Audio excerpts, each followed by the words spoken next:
ஒரு மனிதன் அவனோட வாழ்க்கையில சந்திக்கக்கூடிய மிக பெரிய மனநிலை போராட்டங்கள்ல ஒன்றுதான் ஐடென்டிட்டி கிரைசிஸ், அதாவது அடையாள நெருக்கடி. ஊக்கமூட்டும் உளவியல். வாங்க நிகழ்ச்சிக்குள்ள போலாம். சேனலை சப்ஸ்கிரைப் பண்ணாதவங்க சப்ஸ்கிரைப் பண்ணிடுங்க, பெல் ஐகான் கிளிக் பண்ணிடுங்க.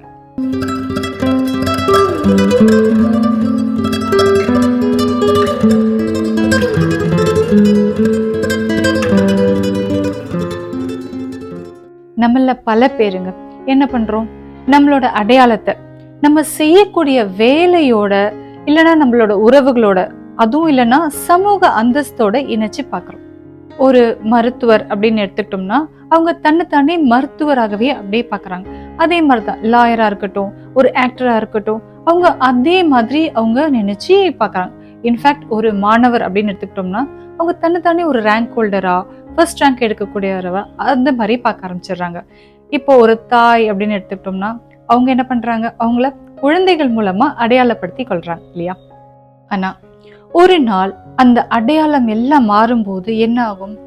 இப்போ உதாரணத்துக்கு சொல்லணும்னா ஒரு ஸ்டூடெண்ட் இருக்காங்க. அந்த ஸ்டூடெண்ட் வந்து ஸ்கூல்ல அவங்க தான் எப்பயுமே முதல்ல ரேங்க் வாங்கக்கூடிய ஒரு பையனா இருந்திருக்காரு.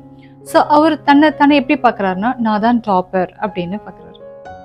சில நாட்களுக்கு பிறகு அவரு கல்லூரியில ஜாயின் பண்ணக்கூடிய சூழல் ஏற்படுது. அப்ப அங்க பாத்தீங்கன்னா இன்னும் நிறைய பேரு டாப்பர்ஸாவே இருக்கிறாங்க. சோ இப்போ இந்த போனோடனே இவர் ஒரு சாதாரண மாணவனா இருக்கிறார். சோ திடீர்னு அவர் மனதுல ஒரு கேள்வி வரும், நான் டாப்பர் இல்லை அப்படின்னா நான் யாரு? ஸோ இதுதான் ஐடென்டிட்டி கிரைசிஸ். ஒரு வேர்ல்டு ஃபேமஸான ஒரு பர்சன், இவர் சைக்கோ அனாலிசிஸ்ட்.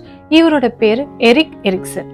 இவர் சின்ன பையனா இருக்கும்போது, அதாவது 18 வயசு அந்த மாதிரி இருக்கும்போது இவரோட பேர் வந்து ஒமேகா. இவர் ஜெர்மனி நாட்டை சேர்ந்தவர். அவர் அம்மாவுக்கு திருமணத்துக்கு முன்னாடியே இவர் பிறந்துட்டதுனால அவர் அந்த ஜெர்மன் ஃபீச்சர்ஸோடவே இருக்காரு. ஸோ இவருக்கு அந்த ஷைனிங் ஹேர், சிகப்பான தோல் அந்த மாதிரிலாம். ஆனால் அவங்க அம்மா வந்து ஒரு டாக்டரை கல்யாணம் பண்ணிக்கிட்டாங்க. அந்த டாக்டர் வந்து யூத இனத்தை சேர்ந்தவங்க. ஸோ அதனால அவருக்கு வந்து ஒரு டார்க் ஸ்கின், டார்க் ஹேர் இந்த மாதிரிலாம் இருந்துச்சு. இந்த மாதிரி சமயத்துல இப்போ இவருக்கு, அது எரிக்கு, நான் யாரு, எப்படி இருக்க போறேன், என்னோட எதிர்காலம் எப்படி இருக்க போகுது, நான் என்னவா ஆக போறேன், என்னோட ஐடென்டிட்டி என்னவா இருக்கும் அப்படின்றத பத்தி இவருக்கு நிறைய கஷ்டங்கள் இருந்துச்சு. நாளடைவில் இவர் தான் ஐடென்டிட்டி கிரைசிஸ் அப்படின்ற ஒரு டேர்மை காயின் பண்ணாரு. அதுக்கான டெஃபினேஷன் எல்லாமே இவர் தான் கொடுத்தாரு. குறிப்பா சொல்லணும்னா டீனேஜ் பருவம், கல்லூரி வாழ்க்கை, வேலை மாற்றம், திருமணம், விவாகரத்து, ஓய்வு பெறும் காலம், இதுலெல்லாம் அடையாள நெருக்கடி அதிகமா ஏற்படுங்க.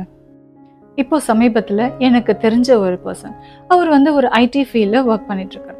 கிட்டத்தட்ட ஒரு 13-15 வருஷமா அந்த ஆஃபீஸ்ல ஒர்க் பண்ணிட்டு இருக்காரு. திடீர்னு பார்த்தா அவருக்கு வேலை போயிடுச்சு. ஸோ முதல்ல அவரு கவலைப்படுற விஷயம் என்னன்னா, தனக்கு சம்பளம் போயிடுச்சே அப்படின்னா நிச்சயமா இல்லை. நேத்து வரைக்கும் என்ன எல்லாரும் மதிச்சுட்டு இருந்தாங்க, இன்னைக்கு நான் யாரு அப்படின்ற ஒரு கேள்வி அவருக்குள்ள. ஏன்னா அவரோட அடையாளம் முழுதுமே அவரோட வேலைக்கு பின்னால மறைஞ்சிருந்தது. சோஷியல் மீடியாவோட இம்பாக்ட் கூட இன்றைய காலகட்டத்துல ஐடென்டிட்டி கிரைசிஸ் அதிகரிக்க ஒரு முக்கிய காரணமா இருக்குங்க. இப்போ ஃபேஸ்புக், இன்ஸ்டாகிராம் இதெல்லாம் எடுத்துக்கிட்டோம்னா நிறைய பேர் நிறைய போஸ்ட் பண்ணுவாங்க. அதாவது நான் புது வீடு கட்டிட்டேன், நான் புது கார் வாங்கியிருக்கேன், நான் வெக்கேஷனுக்கு வேர்ல்ட் டூர் போயிருக்கேன். ஸோ அங்கே போயிட்டு நிறைய ஃபோட்டோஸ் எல்லாம் போஸ்ட் பண்ணுவாங்க. ஸோ இந்த மாதிரிலாம் நிறைய நம்ம பார்க்க சான்சஸ் இருக்கு. இதெல்லாம் பார்க்குறப்போ நம்மளுக்கு என்ன தோணும், எல்லாருமே முன்னேறிட்டு வராங்க, நான் மட்டும் என்னதான் செஞ்சுட்டு இருக்கேன் அப்படின்னு ஒரு தாட் நிச்சயமா தோணும். ஸோ நம்ம மற்றவங்களோட ஒப்பிட்டு பார்க்க நம்ம ஆரம்பிச்சிடுறோம். அதோட விளைவு தான் நம்ம சொந்த அடையாளத்தை இழக்க ஆரம்பிச்சிடுறோம். இப்போ ஒரு சின்ன ஒரு உளவியல் பரிசோதனை நம்ம பண்ணி பார்க்கலாமா? ஒண்ணு இல்லை, இப்போ ஒரு பேப்பர் எடுத்துக்கோங்க, அதுல நான் யார் அப்படின்னு எழுதுங்க. ஒரு 10 பதில், 10 பாயிண்ட்ஸ் எழுதுங்க. உதாரணத்துக்கு சொல்லணும்னா, நான் ஒரு ஆசிரியர், நான் ஒரு தந்தை, நான் ஒரு நண்பன், நான் ஒரு இன்ஜினியர், இந்த மாதிரி. இப்போ இதெல்லாமே நாளைக்கு இல்லாம போயிட்டா என்ன ஆகும்னு ஜஸ்ட் ஒரு இமேஜின், ஒரு கற்பனை பண்ணி பாருங்க. இன்னும் நீங்க யார் அப்படின்ற ஒரு குவெஸ்சன் மார்க்ல நீங்க இருந்தீங்கன்னா, இந்த கேள்விக்கு பதில் சொல்ல முடியல அப்படின்னாலும் உங்க அடையாளம் வெளிப்புறத்தை சார்ந்த விஷயம் அது மீது அதிகமா சார்ந்திருக்கு அப்படின்னு அர்த்தம்.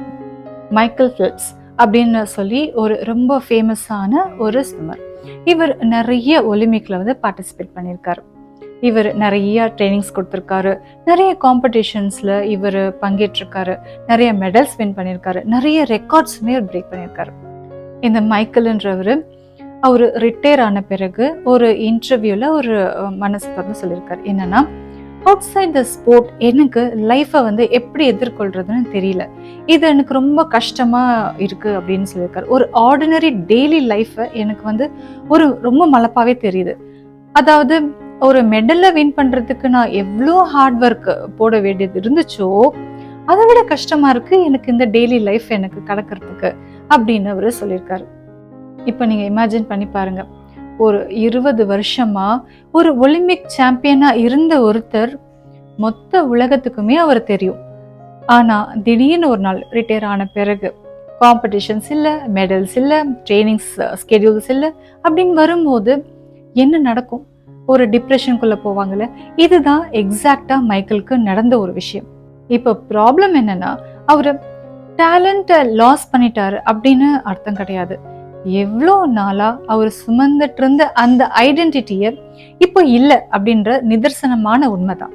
இவ்வளோ வருஷங்களா அவர் தன்னைத்தானே ஐம் அ ஸ்விம்மர் அப்படின்னு சொல்லிட்டு இருக்கக்கூடிய ஒரு பர்சன்.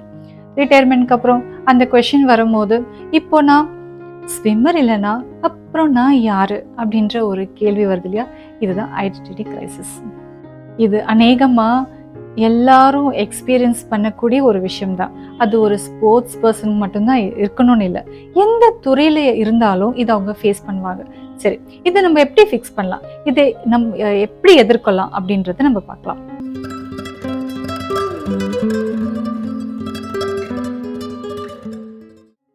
முதல்ல நீங்க நல்லா ஞாபகம் வச்சுக்கோங்க, அதாவது நீங்க செய்வது உங்க அடையாளம் இல்லை. நீங்க ஒரு வேலை செய்றீங்க, ஆனா நீங்க வந்து அந்த வேலை இல்லை. நீங்க ஒரு உறவுல இருக்கீங்க, ஆனா நீங்க அந்த உறவு இல்லை. இந்த ஒரு மனப்பான்மை நம்மளுக்கு நிச்சயமா தேவை.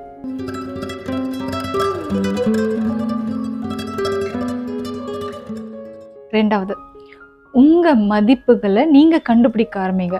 அதாவது உங்ககிட்ட நீங்க கேளுங்க, நான் எதுக்காக வாழறேன், என்னோட பர்பஸ் என்ன, என்ன உற்சாகப்படுத்துற அந்த விஷயங்கள் என்னென்ன, நான் எந்த மதிப்புகளை நான் ஃபாலோ பண்றேன். பாருங்க, உங்க வேலை மாறலாம், உங்க சூழ்நிலை மாறலாம், ஆனா உங்க மதிப்பு மட்டும் என்னைக்குமே நிலைச்சிருக்கும்.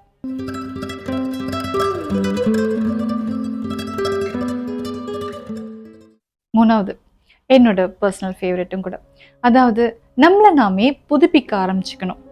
ஒரு கட்டத்துக்கு மேலே பார்த்தீங்கன்னா நம்மளோட அடையாளங்கள் வந்து மாற ஆரம்பிக்கும் இல்லையா? ஸோ அதுக்கு நம்மளை நாமே ப்ரிப்பேர் பண்ணிக்கணும். இப்போ மேபி நம்மளுடைய ஜாப் சேஞ்ச் ஆகலாம், நம்மளுடைய உறவு முறைகள் வந்து மாறக்கூடிய ஒரு சூழ்நிலை ஏற்படலாம், நம்மளோட வெற்றிகள் கூட குறைய ஆரம்பிக்கலாம். ஆனால் நிச்சயமா நம்ம கிட்ட இருக்கிறது நான் அப்படின்ற ஒரு, அதாவது நீங்கள் அப்படின்ற ஒரு ஒரு ஒரு ஃபார்ம், ஓல்ட் ஃபார்ம் அப்படின்னு சொல்லலாம். ஸோ அடுத்த முறை வாழ்க்கை உங்களிடம் நீங்க யார் அப்படின்னு கேட்கும்போது, நீங்க வந்து உங்களுடைய சம்பளமோ உங்களுடைய பதவியோ இல்ல சமூகத்துல இருக்க அந்த அந்தஸ்தோ அதெல்லாம் சொல்றதை விட்டுட்டு நான் வளர்ந்து கொண்டிருக்க ஒரு மனிதன் அப்படின்னு நீங்க தைரியமா சொல்லலாம். அப்படி இருக்கும்போது நிச்சயமா ஐடென்டிட்டி கிரைசிஸ்ன்றது உங்களை எந்த வகையிலையும் அது இம்பாக்ட் பண்ணவே பண்ணாது. இந்த வீடியோக்கு அப்புறம் நீங்க ஒரு ஃபியூ மினிட்ஸ் டைம் எடுத்து கொஞ்சம் உங்களை அனாலிசிஸ் பண்ணி பாருங்க, என்னோட பர்பஸ் என்ன அப்படின்னு யோசிச்சு பாருங்க. அப்போ நிச்சயமா உங்களுக்கு அந்த ஐடென்டிட்டி கிரைசிஸ் எதுவுமே இருக்காது. உங்க ஸ்ட்ரெஸ் லெவல் கம்மியாகும், உங்க பர்பஸை நீங்க ஜெயிப்பீங்க, அதுக்கு பிரகாரம் நீங்க வாழ ஆரம்பிப்பீங்க. இந்த வீடியோ உங்களுக்கு பிடிச்சிருக்கோன்னு நம்புறேன். சேனலை சப்ஸ்கிரைப் பண்ணாதவங்க சப்ஸ்கிரைப் பண்ணுங்க, பெல் ஐகான் கிளிக் பண்ணிடுங்க. தேங்க்ஸ் ஃபார் வாட்சிங்.